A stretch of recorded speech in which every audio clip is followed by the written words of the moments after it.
Hello दोस्तों, स्वागत है आप सभी का आचार्य जी चैनल पर। आज इस वीडियो में हम बात करने वाले हैं भारतीय संविधान का जो भाग 1 है, इसके बारे में इसमें हम चर्चा करेंगे। भारत का जो अखंड भारत था वो किस तरीके से टूटा और क्या है फजल अली आयोग, सभी के बारे में इस वीडियो में हम चर्चा करेंगे। तो आइए चलिए शुरू करते हैं।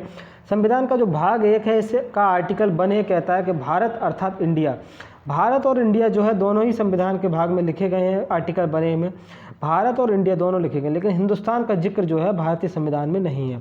तो भारत अर्थात इंडिया राज्यों का संघ है। संघ में जो है यूनियन होता है, भारत को यूनियन बताया गया है। यूनियन, फेडरेशन और कन्फेडरेशन, 3 तरह के जो है संघीय व्यवस्था होती है। इन सभी के बारे में जान लेते हैं थोड़ा सा क्या होता है ये। यूनियन का अगर मैं एग्जाम्पल बताऊँ आपको, तो इंडिया जो है यूनियन का एग्जाम्पल है। इसमें जो होता है, अगर एक बार संविधान, इसमें जो भी राज्य जो है शामिल हो जाता है तो वो इससे अलग नहीं हो सकता है। लेकिन फेडरेशन जो होता है, सभी जो राज्य होते हैं वो मिलकर के एक राष्ट्र का निर्माण करते हैं। इसका एग्जांपल बताऊं मैं आपको, तो यूएसए इसका एग्जांपल है। लेकिन राष्ट्र जो है इससे टूट सकते हैं। लेकिन यूनियन जो होता है, इससे जो स्टेट होते हैं वो अलग नहीं हो सकते। लेकिन कन्फेडरेशन जो है वो बहुत ही कमज़ोर होता है। छोटे छोटे जो राज्य होते हैं वो मिलकर के थोड़ी थोड़ी शक्ति केंद्र को दे देते हैं और फिर राज्य का निर्माण करते हैं। तो ये होता है हमारा कन्फेडरेशन। अगर यूएसए की बात करूं तो यूएसए, इसमें जो होता है सभी राज्यों की अलग अलग संविधान होता है, उनका अलग अलग झंडा होता है और दोहरी नागरिकता भी यूएसए में होती है। तो लेकिन भारत में ऐसा नहीं है, क्योंकि भारत जो है यूनियन है। इसके अलावा मैं बात करूं आपको, ये देखिए भारत में जो 28 राज्य हैं हमारे और 8 केंद्र शासित प्रदेश हैं, ये आप देख सकते हैं। इसके अलावा मैं बताऊं, जो 1B आर्टिकल है हमारा, इसमें जो है राज्यों को पहली अनुसूची में रखा गया है। पहली अनुसूची में हमारे 28 राज्य और 8 केंद्र शासित प्रदेश हैं। जो जितने भी राज्य होंगे उन सभी को पहली अनुसूची में बताया गया है। तो अब अगर मैं 1C की बात करूं तो इसमें जो है हमारे 28 स्टेट हैं और 8 यूनियन टेरिटरी हैं। और अर्जित क्षेत्र वो होते हैं, जैसे कोई भी अगर बाहर का क्षेत्र भारत में मिलना चाहे तो उसको अर्जित क्षेत्र की श्रेणी में डाल दिया जाता है। लेकिन अभी जो है भारत में कोई भी ऐसा अर्जित क्षेत्र नहीं है। इसके अलावा मैं बताऊं आपको, ये आर्टिकल 2 जो होता है, संसद अगर राष्ट्रपति की पूर्व अनुमति पर, संसद पहले राष्ट्रपति की अनुमति लेगी, फिर किसी भी विदेशी राज्य को भारत में मिला सकती है। अगर जैसे कोई भी राज्य भारत में मिलना चाहता है तो राष्ट्रपति की पूर्व अनुमति ली जाती है, उसके बाद उसको जो है भारत में मिला दिया जाता है। तो इसका जो मैं आपको एग्जाम्पल बताऊँ, सिक्किम जो है, ये देखिए, ये आपको सिक्किम दिखाई दे रहा होगा। सिक्किम आप देख सकते हैं, ये जो था भारतीय संविधान में बाद में मिलाया गया था। जब 35 कॉन्स्टिट्यूशन अमेंडमेंट हुआ था 1974 में, उसके द्वारा जो है भारत का इसको सहराज्य बनाया गया, ये भारत में मिलना चाहता था।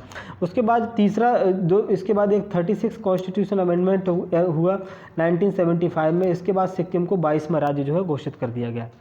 इसके बाद मैं बात करता हूँ आर्टिकल नंबर 3 की। आर्टिकल 3 ये होता है कि संसद जो है किन्हीं भी नए राज्यों का निर्माण कर सकती है। जैसे मान लो अभी भी कोई राज्य है तो उसके अंदर जो है राज्यों को जोड़ तोड़ सकती है। वर्तमान राज्यों के जो क्षेत्र होते हैं उनकी निर्धारण कर सकती है, सीमा घटा बढ़ा सकती है और नामों में परिवर्तन किया जा सकता है। ये जो प्रक्रिया होती है वो बहुत ही साधारण बहुमत से पारित हो जाए अगर पार्लियामेंट में, तो इसी से जो है इसके संविधान जो है पारित हो जाता है, ये कानून पारित हो जाता है। इसके एग्जाम्पल देखिए, आंध्र प्रदेश, जब ये आंध्र प्रदेश आपको दिखाई दे रहा होगा, जब 2014 में इससे तेलंगाना काट के अलग बनाया गया। 2 जून 2014 को तेलंगाना जो था वो भारत का 29वां राज्य बना। तो इसलिए ये जो था तेलंगाना को इससे अलग कर दिया गया था। और भी इसके एग्जांपल मैं बताऊं आपको, ये देखिए MP और जो छत्तीसगढ़ है, ये दोनों दिखाई दे रहे होंगे आपको। ये भी मध्य प्रदेश और छत्तीसगढ़ पहले एक ही थे, तो ये भी इससे अलग होकर बने हैं। MP से छत्तीसगढ़ जो था 1 नवंबर 2000 को जो है अलग हुआ था। इसके अलावा उत्तर प्रदेश से उत्तराखंड जो है ये भी अलग हो गया था, ये 9 नवंबर 2000 को अलग हुआ था। उसके अलावा बिहार और झारखंड, ये भी दोनों एक ही राज्य थे पहले, ये 15 नवंबर 2000 को अलग हो गए थे। तो ये जो है राज्यों को जो सरकार जो है इनको घटा बढ़ा सकती है, या इनके जो नाम बदल सकती है, इनका क्षेत्र जो है वो भी घटा बढ़ा सकती है। तो ये जो है इस आर्टिकल में बताया गया है। इसके बाद आर्टिकल हमारा नंबर 4 आता है। 4 में ये है कि आर्टिकल 2 और 3 में जो भी संशोधन किया जाएगा उसको आर्टिकल 368 से बाहर रखा गया है। 368 में मतलब ये होता है कि अगर 368 में कोई रखा जाता है तो उसमें जो है राष्ट्रपति का साइन कराना आवश्यक हो जाता है जब होने के बाद। लेकिन आर्टिकल 2 और 3 में पहले ही लिखा गया कि राष्ट्रपति की जो है पूर्व अनुमति से पहले ही हो रहा है। तो अनुमति जब पहले ही ले लिए तो उसके बाद इस पर राष्ट्रपति जो है राष्ट्रपति इस पर साइन करने के लिए बाध्य हो जाता है। तो ये हमारा आर्टिकल 4 कहता है। इसके अलावा बात करता हूँ इसके जो चारों पार्ट मैंने आपको बताया, तो आर्टिकल 1 जो है हमारा, इसमें यूनियन होता है। भारत जो है, जब भारत में कितने राज्य हैं और क्या कितने केंद्र शासित प्रदेश हैं, तो 28 राज्य और 8 केंद्र शासित प्रदेश, उसके बारे में बताया गया है। अगला आर्टिकल 2 जो है, अगर कोई भी विदेशी राज्य भारत में मिलना चाहता है तो उसको मिलाया जा सकता है। सिक्किम इसका उदाहरण है, 22वां राज्य सिक्किम बना था। इसके अलावा किसी भी राज्य में नाम परिवर्तन किया जाना है, किसी राज्य की सीमा घटानी बढ़ानी है, कोई नया राज्य बनाना है, तो ये सब जो है आर्टिकल 3 में लिखा गया है। इसके अलावा अगर जो भी परिवर्तन हम आर्टिकल 2 और 3 में करते हैं, तो उसके लिए जो 4 में लिखा गया है कि राष्ट्रपति इसके लिए साइन करने के लिए बाध्य होंगे। इसके बाद हम बात करते हैं, ये हमारा अखंड भारत था, ये किस तरीके से टूटा, इसके बारे में हम चर्चा करेंगे। ये देखिए अफ़गानिस्तान, इसमें मैं दिखाता हूँ आपको, ये अफ़गानिस्तान है और ये पाकिस्तान है। पहले ये पूरा अखंड भारत हुआ करता था, तो ये पाकिस्तान भी भारत का हिस्सा था, अफ़गानिस्तान भी भारत का हिस्सा था। तो ये जो था वो 1893 में जो है डूरंड लाइन को खींच दिया गया, तब अफ़गानिस्तान भारत से अलग हो गया। तो पहले जब ये लाइन खींची गई थी तब 1893 में अफ़गानिस्तान और भारत के बीच खींची गई थी, लेकिन अब जो डूरंड लाइन है वो अफ़गानिस्तान और पाकिस्तान के मध्य है डूरंड लाइन। अंग्रेज़ों ने इसको साइड में कर दिया, क्योंकि यहाँ पे पहाड़ी वगैरह इलाका था, इसीलिए अंग्रेज़ों ने इसको साइड कर दिया। डूरंड लाइन के डूरंड कप जो होता है फुटबॉल से संबंधित है, इससे भी रिलेटेड क्वेश्चन पूछा जाता है। उसके अलावा जो हमारा ये अफ़गानिस्तान हमारा अलग हो जाता है 1893 में। उसके बाद देखिए इन्होंने क्या किया, ये जो बर्मा है, बर्मा वाला जो हमारा रीजन है, ये देखिए ये बर्मा वाला रीजन, इसको अलग कर दिया 1935 में। जब 1935 का भारत शासन अधिनियम आया था, उसके द्वारा जो है बर्मा को इससे अलग कर दिया गया। उसके बाद इन्होंने एक और काम किया, ये देखिए जो पाकिस्तान है हमारा, पाकिस्तान ये वाला रीजन हो गया, और ये जो पाकिस्तान, ये वेस्ट पाकिस्तान था, ये ईस्ट पाकिस्तान था, इसको जो है 1947 में अलग कर दिया गया। ये इस तरीके से अखंड जो भारत था, इसका जो किस तरीके से विभाजन हुआ, ये इसका एक सफ़र है। इसके अलावा मैं बात करता हूँ, ये जो पूरा भारत था हमारा, जब भारत आज़ाद हुआ तो देसी रियासतों में जो है, इसमें कई सारी देसी रियासतें थीं, कई सारे मतलब जो भारतीय राजा थे वो शासन करते थे। कुछ जगह जो है ब्रिटिश शासन था, कुछ जगह जो है देसी रियासतें थी। तो देसी रियासतें जो थी, जब भारत आज़ाद हुआ 1947 में, तो उन्होंने कहा अंग्रेज जो माउंटबेटन थे कि आप जो है अलग देश भी बना सकते हैं, चाहें तो भारत में भी रह सकते हैं और पाकिस्तान में भी रह सकते हैं, जहाँ आपकी इच्छा है वहाँ रह सकते हैं। तब कुछ जो रियासतें थी वो पाकिस्तान में चली गई, लेकिन भारत की मैं बात करूं तो इसमें 552 रियासतें थी जिन्होंने भारत के साथ साइन किया था। लेकिन इसमें कुछ दिक्कतें आई थी। वो सबसे पहली दिक्कत थी हमारी हैदराबाद के साथ। हैदराबाद पहले जो है पूरा राज्य हुआ करता था, अब तो सिर्फ एक शहर रह गया है, लेकिन पहले ये पूरा राज्य हुआ करता था। तो जो भारत में देसी रियासतों का जो विलय क्या रहा है, वो सरदार वल्लभ भाई पटेल, उनको लौह पुरुष कहा जाता है। इसमें जो 3 लोगों की इसमें मेन भूमिका थी, एक सरदार वल्लभ भाई पटेल और एक बीपी मेनन और तीसरे हमारे लॉर्ड माउंटबेटन। इनका जो है मेन योगदान इसमें रहा है। तो अगर हैदराबाद की मैं बात करूं तो हैदराबाद का जो निज़ाम था वो चाहता था कि हम जो है अलग देश बनाएं, इसकी अलग ही वो थी। तो उसके बाद जो है 1948 में ऑपरेशन पोलो चलाया गया। चारों तरफ से जो है इस पर सेना भेज दी गई और इसके बाद जो है ये सेना हार गई और हैदराबाद का भारत में विलय हो गया। उसके बाद अगली समस्या आती है, देखिए जूनागढ़ की। जूनागढ़ की जो वहाँ की जो जनता थी वो हिंदू थी और वहाँ का जो राजा था वो मुस्लिम था।